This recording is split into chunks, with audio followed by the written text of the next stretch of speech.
Welcome to the deep dive. Today, we're tackling something really fundamental for anyone running a membership or subscription. Yeah, it's the big question, isn't it? How do you actually keep the members you work so hard to get? Exactly. We've been digging into retention point, the single biggest secret to membership and subscription growth, to really pull out the core insights. And the main takeaway, really, the big shift, is moving beyond just constantly chasing new signups. It's about building loyalty, yeah. Right. Sustainable growth comes from keeping the people you have. Think of the leaky bucket analogy the book uses. Yeah. Focusing on patching the leak's retention rather than just pouring more water in acquisition. Precisely. And that's the goal for you listening. We want to give you the actionable stuff quickly without the fluff. Understand why people leave, but more importantly, how to create what the book calls lifers. Those are the members who are really emotionally invested, right? The ones who stick around. Yeah, they become your foundation. And it's not just theory. The book uses super diverse examples. Like publishing, subscription boxes, a FabFitFun gets mentioned. Oh, yeah. SaaS companies, associations, even charities like Charity. Water. So really broad application. Which means there should be something relevant here no matter what field you're interested in. Definitely. So today we'll unpack this retention point concept, that kind of magic moment of connection. We'll also look at common mistakes and what the successful member leaders do differently. Sounds good. Yeah. Let's jump in. Where should we start? Maybe with that fundamental mindset shift. Yeah, good idea. The difference between a membership marketer and a member leader. What's the core distinction there? Well, the marketer's all about acquisition, right? Getting new names on the list. It's about the numbers coming in. Okay. But the member leader, they're focused on the relationship, on keeping the people who've already joined engaged and happy. It's a deeper focus. And the author had a personal story about this shift, didn't he? Something about changing his focus. He did. He realized his big breakthrough came when he stopped focusing just on the initial sign-up and started concentrating on that first year, specifically getting members to that first renewal. So moving the finish line, essentially, from sign up to renewal. Exactly. Because the data apparently shows something pretty powerful. What's that? If you can keep a member engaged for that first full year, there's like a 90% chance they'll stick with you for life. 90%. Wow, that's huge. It really changes the game, you know? And think about the lifetime value. If members stay longer, Their overall value skyrockets. right, which means you can actually afford to spend a bit more to acquire new members because you know the ones you have are likely to stay. It creates this positive feedback loop. Retention fuels acquisition. Yeah. Okay, that makes a lot of sense. So let's nail down this retention point. What exactly is it? The book defines it as that specific moment or maybe period where a member becomes so emotionally invested, so connected, that they transition into being a lifer. And that means they're highly likely to stay long term. Yeah, the book suggests something like a 70–80% chance of staying for life once they hit that point. But the argument is that most programs just hope members get there. They don't actively guide them. Pretty much. It's Yeah. often left completely to chance. The book draws a great parallel with Netflix. Oh, how so? Netflix analyses viewing data like crazy, right?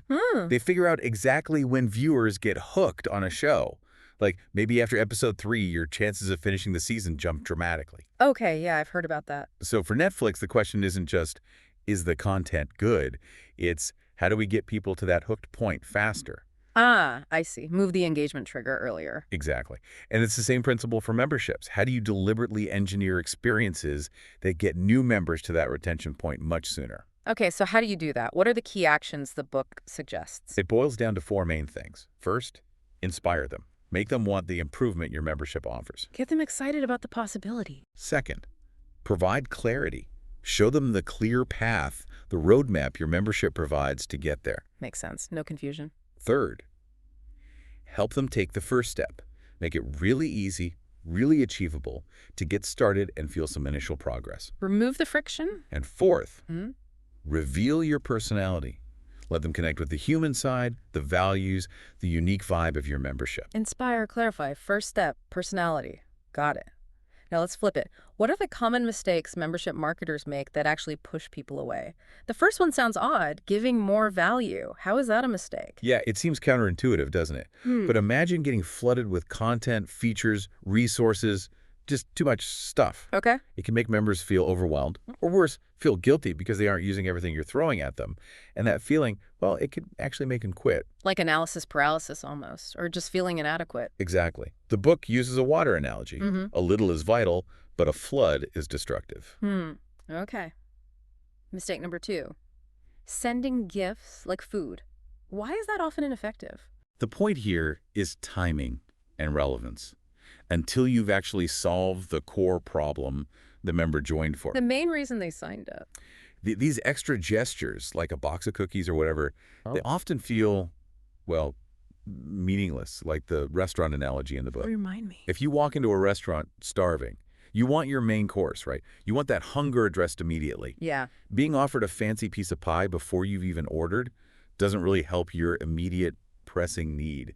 Solve the core problem first. Gotcha. Deliver the main promise before the extras. Okay, mistake 3.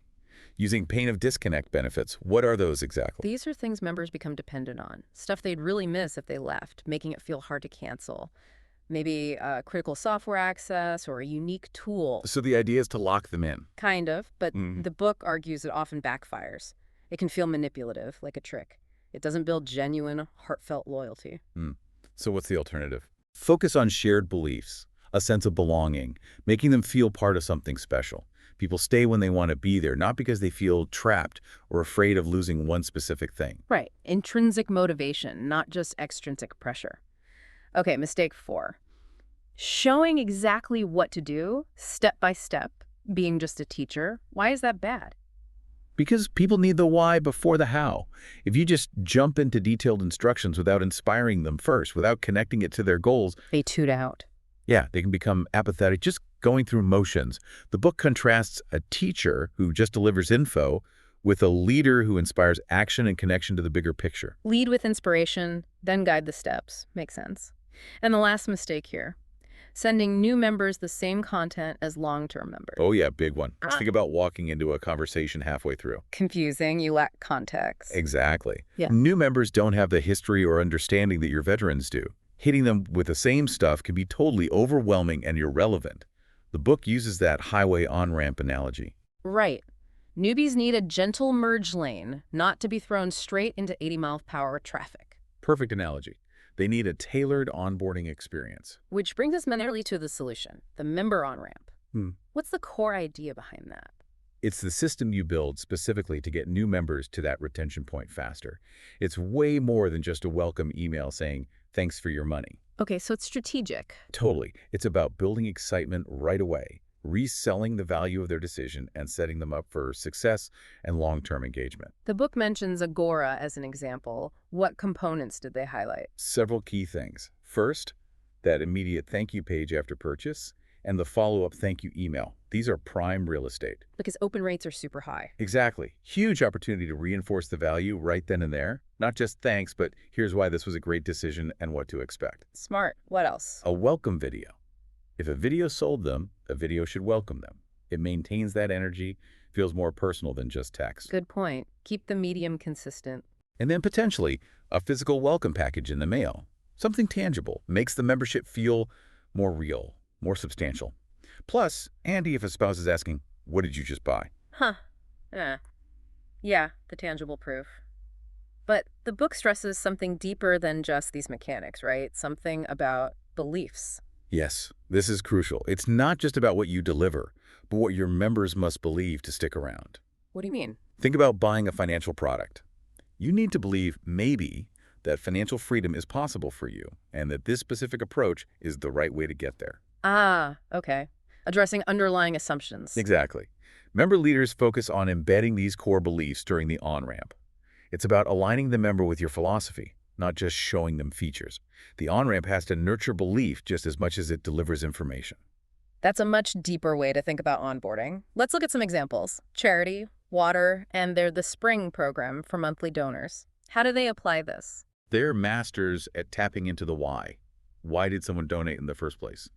Usually it's a deep emotional connection to providing clean water. Right. The impact. So their communication for the Spring constantly reinforces that initial feeling. It's always focused on the impact the members are having, the lives being changed. Their mantra is, it's always about them. the beneficiaries, and by extension, the members enabling it. Keeping the mission front and center. Okay, let's talk free trials. The book says they can be harder to convert than one-off sales. That seems surprising. It does, but the logic is the commitment level. A membership is an ongoing thing, so getting someone to commit after a free trial requires more trust and demonstrated value than a single purchase. Okay, so how do you make free trials work effectively for acquisition? One classic tactic is the gift with subscription idea, like the old Sports Illustrated Fun offer. Lead with something tangible and desirable to get them in the door. But what kind of gift works for, say, an online membership? Well, the book makes a brilliant point. The member on-ramp itself can be positioned as that valuable gift, offer a specific, valuable transformation or quick win right at the start. Ah, like the FICPA example, the career guide. Exactly. That guide wasn't just a bonus, it was the start of their on-ramp, immediately showing accountants how the membership would help their careers. It acquired members and started delivering value instantly. That's really clever. So once they're in the free trial, how do you convert them to paid? Focus relentlessly on engagement. Build trust. Generate excitement. Be upfront. Call it a free trial membership. And, critically, tell them exactly what to do during the trial to get results. Like the FabFitFun insert showing how to use the products. Perfect example. Don't leave it to chance. Use those first few weeks to engage, entertain, and build that relationship. Show them the value concretely. Makes sense. Now what about SaaS? Software as a service onboarding has its own common mistakes, apparently. Oh, yeah. The book flags 3 big ones. First, the apology. Never start by telling new users about past problems or outages. Why not? Transparency. Because they don't know about those problems. All it does is plant doubt right from the start. It's like, welcome. We used to crash a lot, but hopefully not for you. Terrible first impression. Ha? Okay, point taken. What's mistake number 2 for SaaS? Focusing heavily on the new feature. New users don't care about your product development history or the fancy thing you just launched. They just want to know how to get started and solve their problem, right? Exactly. Focus on the core value now and the simplest path to achieving it. And the third SaaS mistake. Start with teaching. Just like other memberships, don't just dump tutorials on them. First, you have to motivate them, resell the benefits, help them visualize the success they'll have after they implement the software. Inspire before you instruct. That theme keeps coming back. Use that vaulting the wall analogy. Give them the reason to make the jump. Precisely. Motivation is key to customer success. Let's circle back to FabFitFun again. Beyond the insert, how do they build retention? It's more than just the box, right? Definitely. They focus hugely on the experience. Building community is big for them. Member spotlights, their online platform, it fosters belonging. And they show people how to use the stuff. Yes, ensuring people get value from the products. The book compares it to luxury brands like Harley-Davidson. It's not just the bike, it's the lifestyle, the community, the feeling. FabFitFun cultivates a feeling around wellness and fun. Creating an identity around the membership. Mm. Okay, so the book kind of summarizes these ideas into easy steps to the retention point, right? Basically the core parts of a good on-ramp. Yeah, it pulls together the key components we've been discussing. And it stresses that selling begins after the join. What does that really mean in practice? It means the on-ramp has 2 jobs. 1, stop immediate quits and refunds. 2, drive the engagement that leads to long-term loyalty. You're constantly reinforcing the value. And there are 3 key beliefs members need to adopt. Right. To get them to take action, they need the dream, the positive outcome, the belief that your way works and works for them, and a clear goal. Yeah. The achievable first steps. Dream, belief, goal. Got it. And underpinning all this is clarity. Clarity is key. How does confusion hurt retention? Simple. Confusion leads to overwhelm. Overwhelm leads to inaction. Inaction leads to cancellation. People quit when they don't know what to do or why they're doing it. So where do members need clarity? 3 areas. Time, help them realistically schedule it in. Focus liber, help them tune out distractions by reinforcing your unique approach. And curriculum, map out the journey clearly, focusing on exciting outcomes. Like Dave Ramsey's 7 baby steps. Focusing on the milestones like debt-free scream, not just fill out this budget worksheet. Exactly. Make the path clear and aspirational. Okay, another key tactic, putting your fastest win first. Why is that so important? Instant gratification. Well, not quite, but close. It builds confidence immediately, shows them they made the right choice. They get a taste of success right away. Any examples of quick wins? Yeah, the Automotive Training Institute helping shops fix pricing for quick revenue boosts, No. or Perry Marshall's trick to cut email overload fast, something tangible, impactful, and quick. Get them hitting the ball over the net in the first tennis lesson, basically. Perfect analogy. And tied to that is recognition, celebrating those wins. Why is recognition so powerful? It's fundamental. People want to be seen, appreciated, public praise, certifications, community shout-outs, builds connection, makes people feel valued, part of the group. Makes them feel like they belong. Now, this next one is interesting. Upselling can apparently increase retention, even for non-buyers. How does that work? It sounds weird, right? Yeah. But if the upsell is positioned correctly, As an accelerator for the core goal, not something totally different. exactly, if it's framed as, here's how to get the main result faster, easier, it actually reinforces the value of the core membership for everyone. And those who do buy the upsell become even more invested. Huh. Okay, interesting psychological angle there. What about the single biggest member on-ramp mistake? Starting your communication talking about I or we, your company, your features, your history. Focusing entirely on you, the member. Their goals, their transformation, their journey. Make the welcome all about them. Back to it's always about them. Okay? And then there are the boring but important elements, the less flashy stuff. Yeah, the foundational things like building up the credibility of your team, introducing key people members will interact with, sharing member success stories people love reading about others, overcoming challenges. Social proof and connection. Right. And clearly communicating your big idea or mission beyond just the product, the Harley Freedom thing, Apple's innovation vibe, charity, water's impact, raising the member's social status by association. And considering others in their life, like a spouse. Yeah, like the API example of communicating value to the spouse who might influence the decision to stay. Thinking about the whole picture. These all sound like they add layers of trust and connection. Finally, how can this well-built on-ramp actually help get new member sales? Because it becomes a powerful selling point in itself. If you can clearly promise and show proof of immediate value, quick wins, and a clear path to success right after someone joins. It massively reduces the perceived risk of signing up. Exactly. Yeah. Your amazing onboarding experience becomes a core part of your marketing message. It attracts people because they see the immediate value they'll get. Retention efforts fuel acquisition again. It really does all tie together. Focus on keeping people and growth follows. That's the core message. Sustainable growth is built on retention. Okay, let's wrap this up. The big takeaway from our deep dive today is clear. Real, sustainable membership growth isn't just about acquisition. It's fundamentally about keeping members engaged and happy long-term. And that means focusing on hitting that retention point, using a deliberate, well-crafted member on-ramp. And for you listening, understanding this gives you a powerful lens. You can look at memberships you're in or ones you run and see where the focus is. Are they just acquiring or are they truly building a loyal community? You're equipped now to think beyond just getting customers, towards creating those lifers. So here's something to chew on. Think about the memberships you belong to.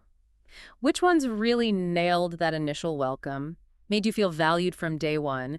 What did their on-ramp feel like? And if you run a membership, what's one thing, just one small thing, you could do this week to shift your focus a little more towards that retention point? For anyone wanting to go deeper, the book is Retention Point by Robert Scrobb. Lots of more detail in there. Yeah, and check out the examples like charity, water's the spring, or maybe look up the Bradford Tax Institute's trial sequence if you can find it. See it in action.